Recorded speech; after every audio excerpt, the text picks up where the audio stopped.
Ahoj, jdeme se podívat na intuitivní výklad. A je to kolektivní výklad, takže nemusí rezonovat s každým. Tak. Máme tady 8 mečů. Někdo je tady vlastně svázaný v té své hlavě myšlenkami na tebe. A ten člověk tě vlastně nemůže dostat z té své hlavy. Nemůže na tebe zapomenout.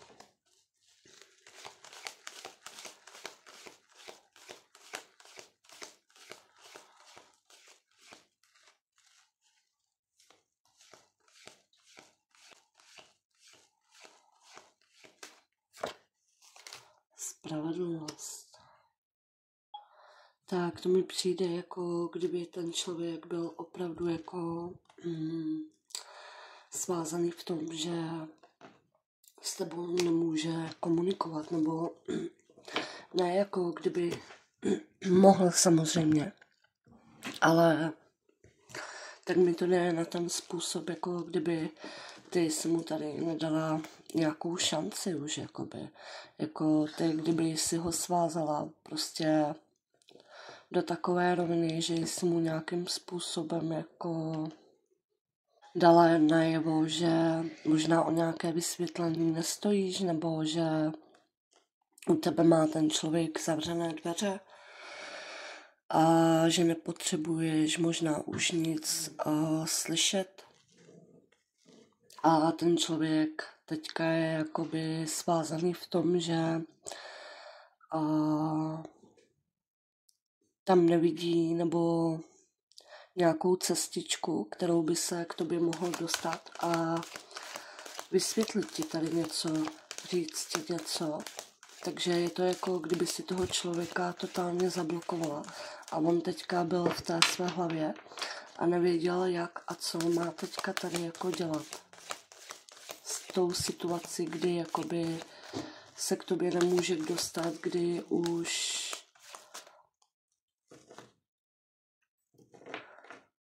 kdy si před ním vlastně zavřela ty dveře a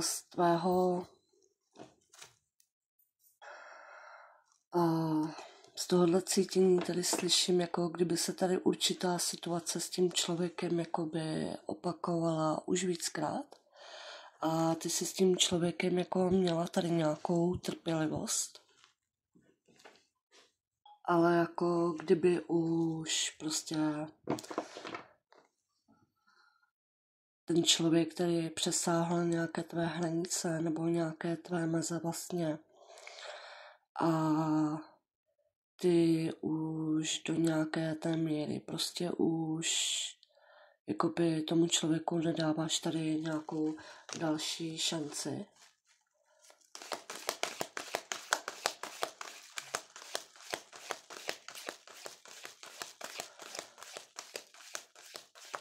Protože tobě už to jakoby nedává smysl, aby si tomu člověku dávala nějakou šanci, kterou on si jakoby neváží, tak mi to jde, že on si ty šance, kterou ty si mu několikrát tady mohla dát, prostě nevážil.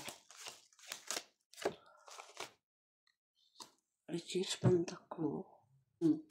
Mně sem jde, jako kdyby ten člověk něco říkal, ale nedělal to, jo. Prostě jen slova, ale skutky a činy jakoby byly úplně jiný, jo. Naopak.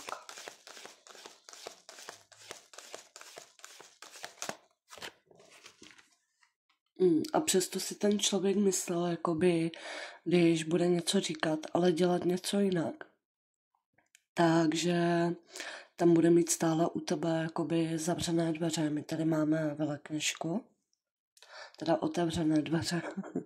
Jo, že tě vnímal takovou, jak bych to řekla, že ty nemáš vlastně tu sílu, nebo nedokážeš tomu člověku jakoby říct ne.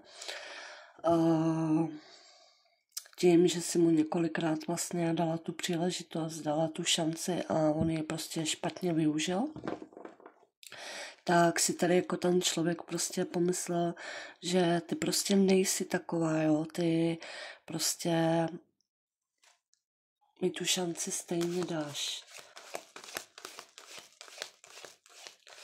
A velekněžka je vlastně tajemství, je to zahalená žena, tajná žena. Takže tady cítím, že se to týká vztahu. Pravděpodobně tu jde o to, že ty jsi byla v roli té velekněžky a tajnost a ten váš milostný vztah byl takové jako tajemství. A to jediné, co si po tom člověku vlastně chtěla, aby ten váš vztah byl vyvážený, aby byl v rovnováze, aby si tady nemusela být tím tajemstvím, ale doopravdy tou milovanou osobou, aby ti to ten člověk vlastně jako doopravdy ukázal tím krokem, že nebudeš vlastně skrytá v tom jeho životě. A mohl ti tady ten člověk vlastně říkat, že opustí nebo se rozvede s tou svojí partnerkou. Nebo ty si čekala na ten krok, až ten krok vlastně jakoby udělá nebo vyřeší a dávala si mu tam nějaký prostor a čas, ale potom si jakoby si sama nastavila ten čas, tu hranici, kdy by ten vztah on vlastně měl už jakoby opustit, protože si věděla, že déle prostě čekat nebudeš a že nechceš být tady prostě tím tajemstvím, ale že si zasloužíš to, aby ten partner byl doopravdy jakoby po tvém boku a čestně. Jenomže my tu máme 8 mečů, spravedlnost a král pentaklů. Takže tenhle člověk může být vlastně uvíznutý ne ve vztahu z lásky, ale ve vztahu, kde hraje roli třeba majetek, peníze a proto tady vlastně ten člověk v tom vztahu zůstává. A jde mi sem býk hodně. Cítím tady býka. Ty můžeš být vodnář. Že je tu býk a vodnář. Ty jsi vodnář a tvá osoba je býk, nebo naopak. V podstatě mi to přijde, že ten člověk po tobě chtěl víc a více času vlastně, kdy jakoby tam byla taková nějaká výmluva, mi to přijde výmluva, jo, kdy prostě nemohl, protože ještě se tam řeší tohle a tohle a stále to jakoby ten člověk prodlužoval, oddaloval, ale ve skutečnosti vlastně tam důvod toho, proč z toho vztahu jakoby nikdy neodešel, je ten, že ten člověk byl závislý prostě buď na těch penězích nebo na tom majetku nějakým, které tam má nebo měl.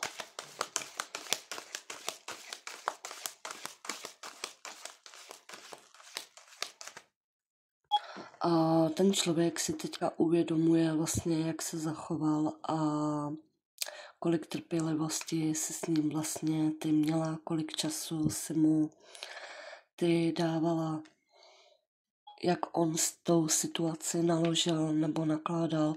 Uvědomuje si, že toho tak trochu jakoby zneužil, využil té tvé trpělivosti.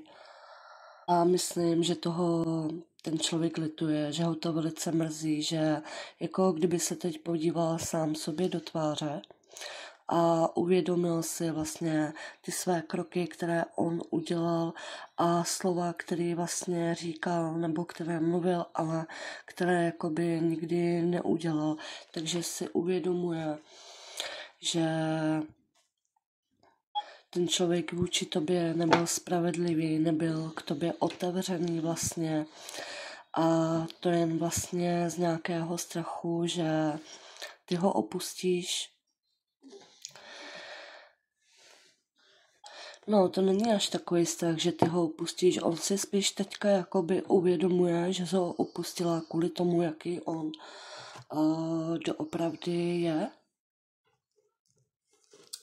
A teď ten člověk prostě sám vidí, jaký on doopravdy je, takže se musí dívat jako sám na sebe. A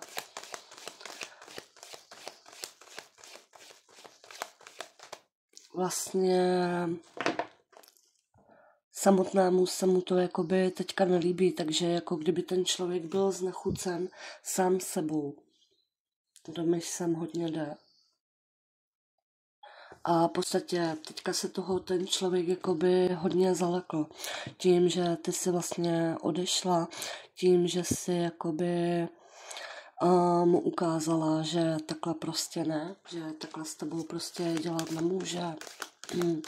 A že nejsi vlastně taková ta hloupoučka a pitomá, která neustále bude čekat vlastně, až on si to nějak ve své hlavě doopravdy vyřeší, až si to tam prostě urovná a bude vědět, co doopravdy chce. Rozmýšlí tady o svých dalších krocích a o takových, že by opravdu tady rozpohyboval nebo dal do pohybu vlastně to, co ti celou tu dobu jakoby sliboval a že by ty kroky jakoby uskutečnil. I když já tam trošku cítím odpor toho, že on to jakoby chce udělat, ale zatím to má prostě jenom tak jako ve své hlavě, ve své představě. Ale ještě není jakoby úplně připravený to udělat, ale už má nějakou tu představu ve své hlavě, jak by to mohlo vypadat. A další to, co má jakoby v hlavě, že on už se ti teďka jakoby netroufne jakoby ozvat se ti, jo, nebo udělat k tobě nějaké kroky, protože ten člověk ví, jako, že už by to byla nějaká troufalost, ale snaží nebo bude se snažit tady dávat do plánu rozpohybovat to, co ti sliboval, a aby ty si vlastně na něho pohlížela tím způsobem, že on tě doopravdy miluje, ale ne jako na nějakou krysu, která ti jen něco prostě slibovala, nedodržela to a mazala ti med kolem pusy, takže ten člověk ti chce ukázat, že je čestný, že umí držet své slovo. A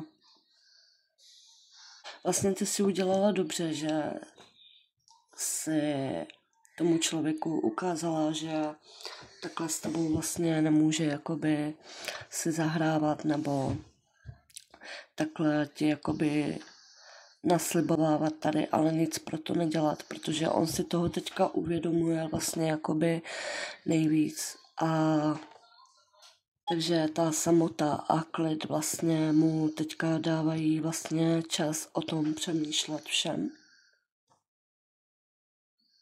A ten člověk tobě to má tak, že vlastně jakoby nejsi mu lhostejná. A ten člověk tě vnímá tak, že ty, když chceš s tou spravedlností, myslím, že ty umíš být jakoby hodně ostrá, že se umíš tady pro něco prostě rozhodnout a nedělá ti problém se prostě rozhodovat, najít ten správný směr a udělat něco prostě jinak. Což tomu člověku to dělalo problém, ale vždycky na tebe pohlížel jakoby s tím úžasem, to, jaká ty jsi, a umíš se prostě rychle rozhodovat, umíš se dostat z takovýchhle situací prostě ven, kdy ti to nevyhovuje, a v tom ten člověk tě jakoby obdivuje.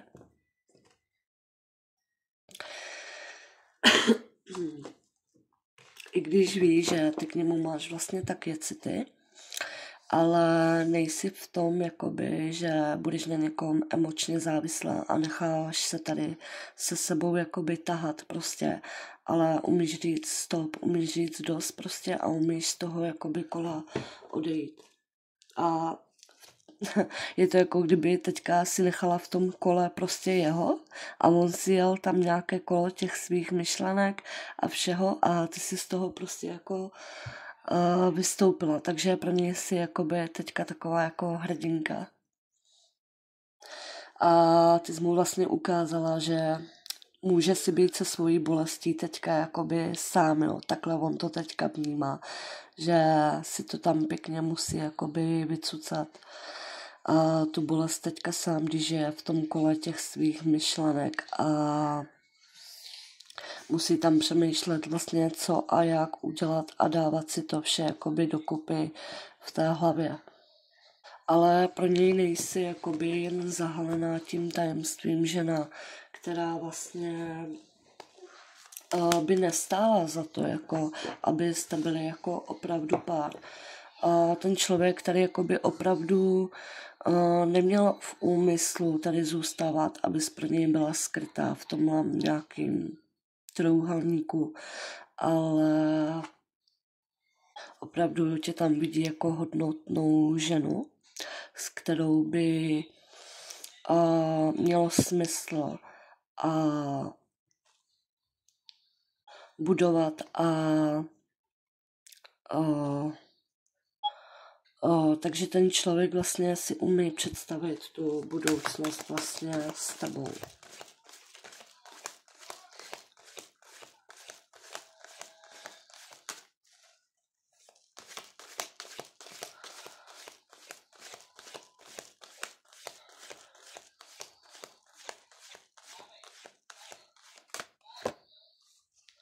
Rytíř palic.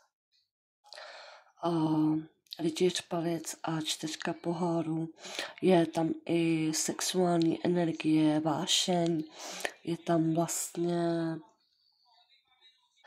v podstatě tomu člověku strašně chybíš i po té sexuální stránce, po té vášni a je to něco, co jsi mu prostě dokázala, uměla dát ty, čím si ho uměla vlastně jakoby i v téhle věci uspokojit. Což ten člověk jako kdyby se ti tady měl přiznat s tím mantím, tak by určitě řekl, že s nikým jiným vlastně takové jako vášnivé spojení a romantické a celkově takový vztah ještě s nikým jiným prostě neměl a nedokáže si tam představit někoho jiného vlastně na tom tvém místě. Takže ten člověk by tě tady ani po této stránce rozhodně neměnil.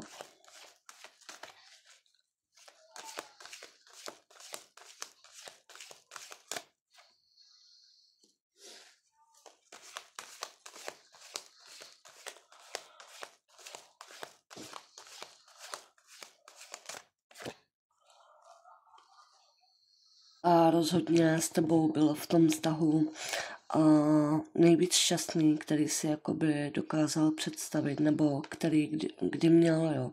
S tebou v tom vztahu byl uvolněný, byl to úplně jiný vztah, než jakoby ty vztahy, kdy měl a kdy jako zažíval, tak s tebou to bylo úplně na jiné vlně.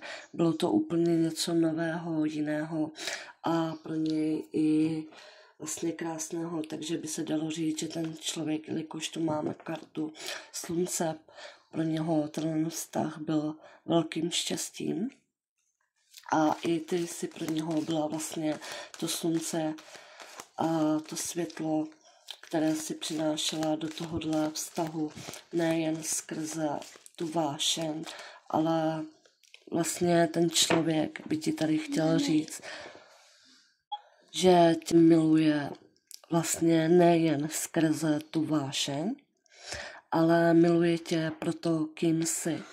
To si tady ten člověk teďka jakoby uvědomuje, že tě miluje jenom proto, kým ty jsi vlastně, co jsi mu do toho života přinesla. A protože on to teďka nemá, takže on si to teďka právě uvědomuje, že ty si mu do toho života přinesla štěstí, tu lásku, ty si mu ukázala úplně něco jiného, než doposud mu tam ukazovali jiné vztahy. tak ty si do tohohle vztahu přinesla hodně. A ten člověk, královna poháru, ty si do toho vztahu vlastně přinesla hravost, přinesla si tam radost a nějaké prostě to vzrušení, empatii, to své laskavé srdce. Dala si do toho vztahu hodně emocí, hodně lásky, hodně pochopení. A to ten člověk nikdy v životě jakoby neměl. A dokonce vidím, že ty si v tom člověku dokázala i navnímat vlastně toho člověka hodně. To, jakým doopravdy je, protože on se tak chovat úplně nemusel, jakoby způsobem toho, že ten člověk něco v sobě měl, ano, ale nedával to ze sebe jakoby ven a neukazoval se úplně to, kým je, ale ty si toho člověka dostala do takového bodu, že si dokázala z něho vytáhnout to, co v něm doopravdy je. A ty toho člověka neskutečně přitahuješ už jenom tím, kým jsi. A ten člověk a jeho kroky prostě tady vedou k tobě za tím tvým světlem, za tou tvojí empatii, citlivostí, radosti, za to, kým prostě jsi a že jsi vůbec dokázala vnímat toho člověka i to skryté, co v sobě má vlastně, tak ty jsi to z něho úplně dala ven a ty si... To přijde, jako kdyby byl prostě takový neviditelný u jiných žen. Nebo nebyl vnímán vlastně takový opravdový, jaký je.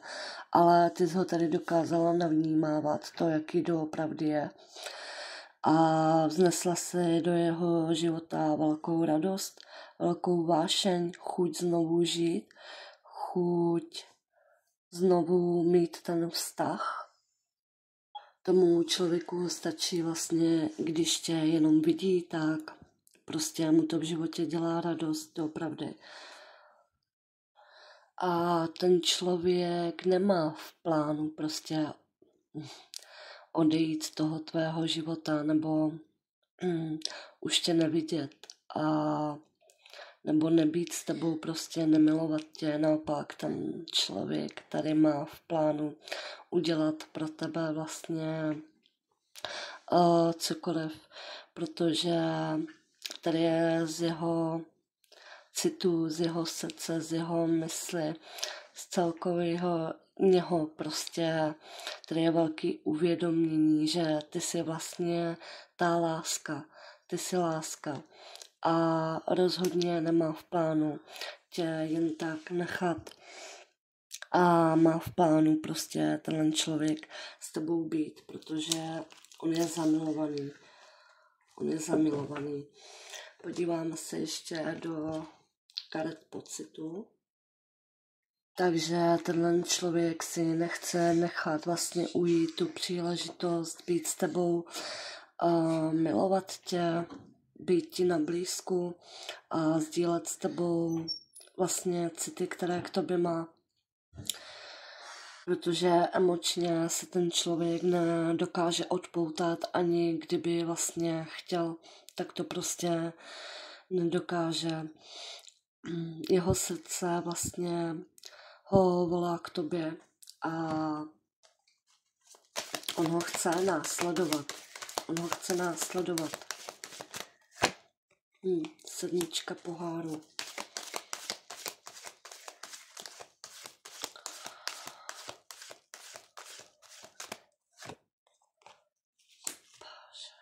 Jemu už vlastně jakoby nestojí za to žádný majetek nebo cokoliv jiného tam bylo, proč s tebou ten člověk vlastně nemohl být, tak už vlastně se nedívá jinam na ty další možnosti, ale teď si pro něho tou jedinou možností ty. On už si i v hlavě vlastně přemítá nebo plánuje, ví, které kroky má udělat vlastně, aby se dostal vlastně zpět k tobě. Tak jdeme na ty karty pocitu.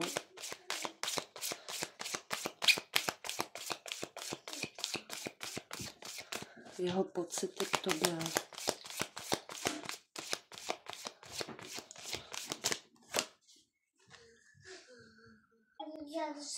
Tak máme tady kartičku nudy, inspirace a smutek. Tak pravděpodobně ho to samotného nebaví, ten člověk je znuděný, prožívá tam tu samotu, má vlastně čas být s těmi myšlenkami o samotě a máme tady kartu smutek, takže on je vlastně prostě smutný z toho, že ty vlastně si ho opustila, že tam je sám a nějak se ten člověk inspiruje, ať už hudbou nebo ve filmech, knížkách, něčím se inspiruje a si pro něho takovou inspirací v tomto vztahu a možná tak mi to jde, že může vyhledávat nebo vlastně v té hudbě, že mu ho připomínat a ten člověk je z toho velmi smutný. Takže bez tebe ten člověk není šťastný. A máme tady kartičku naplnění, to je přesně, co vlastně cítí on, když je vlastně s tebou. Teď je ten člověk jakoby úplně dole a stále tam má ty myšlenky na tebe a inspiruješ ho velmi tím, jaká jsi. A když slyší jednoduše nějakou hudbu, tak prostě mu ho připomínáš a potom je ten člověk opravdu zkaslý a uvědomuje si, že šťastný byl vlastně s tebou. Ono ho to jakoby i nutí tam přemýšlet o tobě, protože, jak říkám, může slyšet hudbu nebo něco, cokoliv, co mu tě prostě neustále připomíná. Takže ten člověk tě nedokáže prostě dostat z té hlavy. Ať chce nebo ne, tak stále na tebe musí myslet. Dáme si ještě romantickou kartičku od romantických andělů.